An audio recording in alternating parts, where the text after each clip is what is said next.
Hello, നിങ്ങൾക്കെല്ലാവർക്കും Shiny Xavier YouTube പേജിലേക്ക് ഒത്തിരി സ്നേഹത്തോടെ വീണ്ടും സ്വാഗതം. ഇന്ന് ഞാൻ നിങ്ങൾക്ക് വേണ്ടിയിട്ട് ഒരു സ്പെഷ്യലായിട്ടുള്ളൊരു ഡിഷാണ് തയ്യാറാക്കുന്നത് കേട്ടോ. ഇത്രയും പെട്ടെന്ന് ഒരു ചിക്കൻ റെസിപ്പി നിങ്ങൾക്ക് ഏറ്റവും കുറഞ്ഞ ചേരുവയിൽ നല്ല ടേസ്റ്റായിട്ട് ഉണ്ടാക്കിയെടുക്കാൻ പറ്റുമോ എന്ന് ഒരു സംശയം കാണും. പക്ഷേ നിങ്ങൾ ഈ റെസിപ്പി ഒന്ന് ട്രൈ ചെയ്യണം. നിങ്ങൾക്കത് ഡ്രൈ ആയിട്ട് വേണമെങ്കിൽ ഡ്രൈ ആയിട്ട് എടുക്കാം, ഗ്രേവി ആക്കണമെങ്കിൽ ഗ്രേവി എടുക്കാം. ആ ഗ്രേവി തന്നെ ഉണ്ടാക്കിയിട്ട് കുറച്ചുകൂടെ നന്നായിട്ടൊന്ന് പറ്റിച്ച് കഴിഞ്ഞ് കഴിഞ്ഞാൽ നമുക്ക് ചപ്പാത്തിക്കകത്തോ കുബൂസിനകത്തോ പൊറോട്ടയ്ക്കകത്തോ ഒരു ബാച്ചിലർ സ്പെഷ്യൽ റെസിപ്പി വേണമെന്നുണ്ടെങ്കിൽ ഇതിന് പറയാം. അതുകൊണ്ട് വളരെ പ്രിപ്പറേഷന് വേണ്ടിയിട്ട് 450 ഗ്രാം ബോൺലെസ് ചിക്കന് വളരെ ചെറുതായിട്ട് മുറിച്ചാണ് എടുത്തിരിക്കുന്നത് കേട്ടോ. നമ്മുടെ ബീഫൊക്കെ മുറിക്കുന്നതിനെക്കാട്ടിലും കുറച്ചുകൂടെ വലിപ്പമേ ഉള്ളൂ. അതിലേക്ക് 3 ടേബിൾ സ്പൂൺ ലെവലായിട്ട് ഒട്ടും പുളിയില്ലാത്ത തൈര്, അത് നിങ്ങൾ പ്രത്യേകം ശ്രദ്ധിക്കണേ. 3 ടേബിൾ സ്പൂൺ ലെവലായിട്ട് ഒട്ടും പുളിയില്ലാത്ത തൈര് ചേർത്തു. പിന്നെ വേണ്ടത് നല്ല വലിപ്പത്തിലുള്ള ഒരു 3 പച്ചമുളകാണേ, നിങ്ങളെ കാണിച്ചായിരുന്നല്ലോ. അത് ഈ ഒരു വലിപ്പത്തിൽ മുറിച്ച് അതിൻ്റെ കൂട്ടത്തിലിട്ടിട്ടുണ്ട്, പെട്ടെന്ന് കാണാവുന്ന രീതിയിൽ. പിന്നെ അതിനകത്തോട്ട് ചേർത്തിരിക്കുന്നത് 2.5 ടീസ്പൂൺ ലെവലായിട്ട് കുരുമുളക് പൊടിയാണ്. ഇത് ആവശ്യത്തിന് നല്ല എരിവുണ്ടായിരുന്നു. നിങ്ങൾക്ക് കൊച്ചു കുട്ടികൾക്കൊക്കെ കൊടുക്കാനാണെന്നുണ്ടെങ്കിൽ അതൊരു 2 ടീസ്പൂണിനെക്കാട്ടിലും താഴെ മതി കേട്ടോ. ഇപ്പം ഈ കാണിക്കുന്നത് 1/2 ഇഞ്ചിൻ്റെ ഒരു വലിപ്പത്തിലുള്ള ഒരു ചെറിയ ഇഞ്ചി കഷ്ണം നന്നായിട്ട് ചതച്ചെടുത്തതും, പിന്നെ ഒരു വലിയ വലിപ്പമില്ലാത്ത ഒരു 10 അല്ലി വെളുത്തുള്ളിയും കൂടെ നന്നായിട്ട് ചതച്ചെടുത്തതാണ് കേട്ടോ. അതെല്ലാം കൂടെ നോക്കിക്കഴിഞ്ഞപ്പോഴത്തേക്ക് ഒരു 2 ടീസ്പൂൺ ലെവലായിട്ടുണ്ടായിരുന്നേ. പിന്നെ അതിനോട് ചേർത്ത ഒരു കാര്യം, ഉപ്പിൻ്റെ കാര്യം ഞാൻ പറയാൻ മറന്നുപോയി. 1/2 ടീസ്പൂൺ ആദ്യം ചേർത്തു. അത് പോരാന്ന് തോന്നിയപ്പോൾ പിന്നെ ഒരു 1/4 ടീസ്പൂണോടെ ഞാൻ അവസാനം ചേർത്ത്, അങ്ങനെ 3/4 ടീസ്പൂൺ ഉപ്പും ചേർത്തിട്ട് ഇതെല്ലാം കൂടെ നന്നായിട്ട് ഒന്ന് ഇളക്കി യോജിപ്പിച്ചിട്ട് അരമണിക്കൂറെങ്കിലും ഇതൊന്ന് റെസ്റ്റ് ചെയ്യാൻ വെക്കണം. ഇതെല്ലാം കൂടെ നമ്മുടെ ചിക്കനിലൊന്ന് പിടിക്കാനായിട്ട്. ഇപ്പം ഞാൻ ഒരു കാര്യം പ്രത്യേകമായിട്ട് പറഞ്ഞോട്ടെ. എൻ്റെ ഈ ചാനലോ എൻ്റെ ഈ റെസിപ്പിയൊക്കെ ആദ്യമായിട്ട് കാണുന്ന ആരെങ്കിലുമൊക്കെ ഉണ്ടാവുമല്ലോ, അവരോടാണ് ഞാൻ പറയുന്നത്. എൻ്റെ ചാനലിൽ നിങ്ങളൊന്ന് പോയി നോക്കിയാൽ ഒരുപാട് വ്യത്യസ്തമായിട്ടുള്ള റെസിപ്പികളുണ്ട് കേട്ടോ. അപ്പോൾ അതൊക്കെ പോയി നോക്കി ഇഷ്ടപ്പെടുകയാണെന്നുണ്ടെന്നുണ്ടെങ്കിൽ മാത്രം നിങ്ങൾ എൻ്റെ ചാനലൊന്ന് സപ്പോർട്ട് ചെയ്യാൻ മറക്കല്ലേ. ഇപ്പോൾ അരമണിക്കൂർ കഴിഞ്ഞിട്ടുണ്ട്. നമ്മളുടെ ചിക്കനൊക്കെ മാരിനേറ്റ് ചെയ്ത് കഴിഞ്ഞിട്ട് നന്നായിട്ട് അതിൻ്റെ ഫ്ലേവറൊക്കെ അങ്ങോട്ട് പിടിച്ചു. ഇത് വലിയ അങ്ങ് ഫ്ലേവർ എന്ന് പറയാൻ പറ്റത്തില്ല, പക്ഷേ ഇത് ഉണ്ടാക്കി കഴിയുമ്പോൾ ഒരു പ്രത്യേക ഒരു ടേസ്റ്റ് തന്നെയാണ് കേട്ടോ. ഇപ്പോൾ ഒരു പാന് അടുപ്പത്ത് വെച്ചിട്ട് ആ മാരിനേറ്റ് ചെയ്ത് വെച്ച് ആ ഒരു പാത്രം കഴുകിയിട്ട് ഒരു ടേബിൾ സ്പൂൺ വെള്ളമേ കാണുകയുള്ളൂ. അത് ആ വെള്ളവും കൂടി ഇതിൻ്റെ അകത്തോട്ട് ഒഴിച്ചിട്ട്, നിങ്ങൾക്കറിയാമല്ലോ ചിക്കനൊക്കെ എത്ര വെള്ളം ഒഴിക്കാതെ ഫ്ലെയിമിൽ ഓണാക്കി കഴിഞ്ഞ് കുറച്ചങ്ങോട്ട് നേരം കഴിയുമ്പോഴേക്കും ആവശ്യത്തിനുള്ള വെള്ളം, ആ കുക്ക് ചെയ്ത് വരാനുള്ള ആവശ്യത്തിനുള്ള വെള്ളം അതിനകത്ത് ഉണ്ടാവും. പിന്നെ പ്രഷർ കുക്കറൊക്കെ ആണെന്നുണ്ടെങ്കിൽ മാത്രമേ നമ്മൾ ബീഫൊക്കെ ഉണ്ടാക്കുമ്പോൾ ഒരിച്ചിരി വെള്ളം എക്സ്ട്രാ അഥവാ പറ്റിപ്പോയാലോ എന്നോർത്ത് ചേർക്കേണ്ട ആവശ്യമുള്ളൂ. ഇപ്പം ദേ ഒട്ടും വെള്ളമില്ല, പക്ഷേ കുറച്ച് കഴിയുമ്പോൾ നിങ്ങൾ നോക്കണം, അതിൽ നിന്ന് തന്നെ ദേ ഇപ്പം തന്നെ കണ്ടല്ലോ വെള്ളം ഇറങ്ങി വരാൻ തുടങ്ങിയിട്ടുണ്ട്. ഇനിയിപ്പം നമ്മൾ ഈ വെള്ളമെല്ലാം ഒരു മീഡിയം ഫ്ലെയിമിലൊക്കെ ഇട്ട് വറ്റിച്ച് വരുമ്പോഴേക്കും, അതായത് ഒരു 5-6 മിനിറ്റ് മതി, ഇത് പെട്ടെന്ന് അങ്ങ് വറ്റിക്കുള്ളൂ. ഇതൊന്ന് വറ്റിയെടുക്കേണ്ട ആവശ്യം മാത്രമേ ഉള്ളൂ. നമ്മുടെ ചിക്കൻ ഓൾമോസ്റ്റ് റെഡി എന്ന് തന്നെ പറയാം കേട്ടോ. പിന്നെ നിങ്ങൾക്കറിയാലോ, ഒരുപാട് കൂടുതൽ ഈ ചിക്കനൊക്കെ കുക്ക് ചെയ്ത് കഴിഞ്ഞാൽ അതിനകത്തെ ആ ജ്യൂസൊക്കെ അങ്ങ് വറ്റിപ്പോയിട്ട് ചിക്കൻ അങ്ങ് വല്ലാതെ റബ്ബർ പോലെ ഇരിക്കും, അങ്ങ് ഡ്രൈ ആയി പോവും. അതുകൊണ്ട് ഓവറായിട്ട് കുക്ക് ചെയ്യാതിരിക്കാൻ പ്രത്യേകം ശ്രദ്ധിക്കണേ. ഇപ്പം നമ്മുടെ ചിക്കനകത്തെ വെള്ളമൊക്കെ നന്നായിട്ട് വറ്റി വന്നിട്ടുണ്ട്. ഇപ്പം നമ്മുടെ ചിക്കനൊക്കെ പാകമായിട്ട് വെന്തിട്ടുണ്ടോ എന്നൊന്ന് നോക്കാം. അതിൽ ഒരു പീസ് എടുത്ത് നമുക്കൊന്ന് ട്രൈ ചെയ്യാമേ.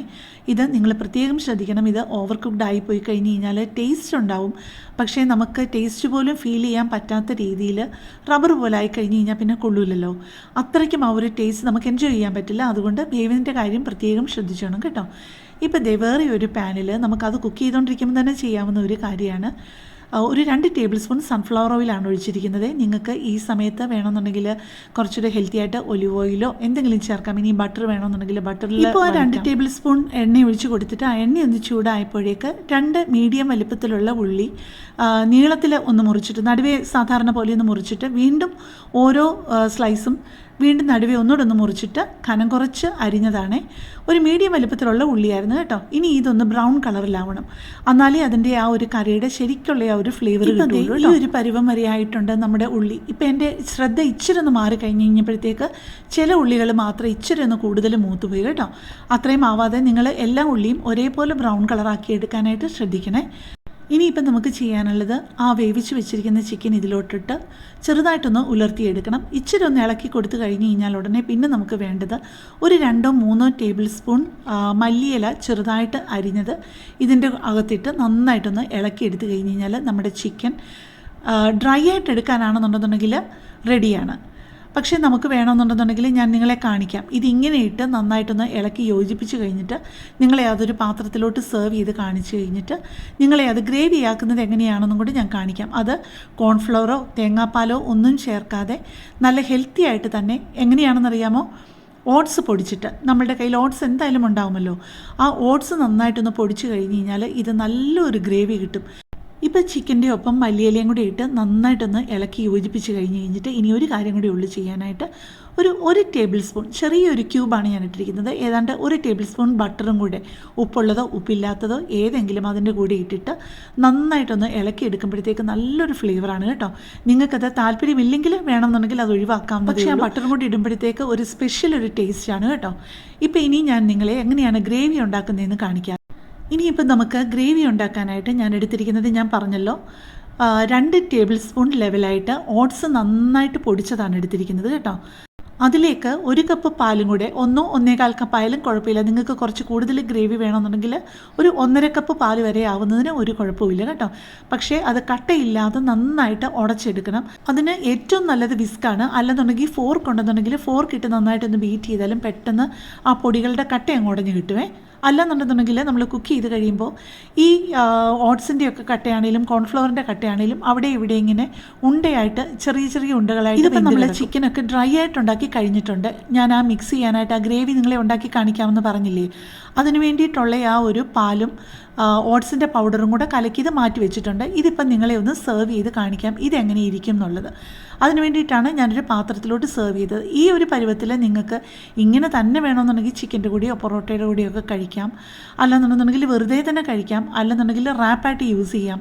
ഇപ്പോൾ സ്കൂളിലെ കുട്ടികൾക്കൊക്കെ ലഞ്ചിന് കൊടുത്തു വിടണം എന്നുണ്ടെങ്കിൽ ചപ്പാത്തിയോ പൊറോട്ടയോ കുബൂസോ അങ്ങനെ എന്തെങ്കിലുമൊക്കെ ഉണ്ടെങ്കിൽ അതിനകത്ത് ഇത് വെച്ച് അതുകൊണ്ട് അങ്ങ് പൊതിഞ്ഞ് കൊടുത്തു കഴിഞ്ഞാൽ കുട്ടികളെ ഇഷ്ടമായിട്ട് കഴിക്കും. അപ്പോൾ ഡ്രൈ ആയിട്ട് ഉണ്ടാക്കിയാൽ എങ്ങനെ ഇരിക്കുമെന്ന് നിങ്ങൾ കണ്ടു. ഇപ്പം ഞാൻ അതിനെ തിരിച്ചെടുത്ത് അതേ ആ ഒരു പാനിലോട്ട് ഇട്ടിട്ട് നമ്മൾ ആ കലക്കി വെച്ചല്ലോ പാലും, തേങ്ങാപ്പാലല്ല കേട്ടോ, ഇത് സാധാരണ പാലാണ്.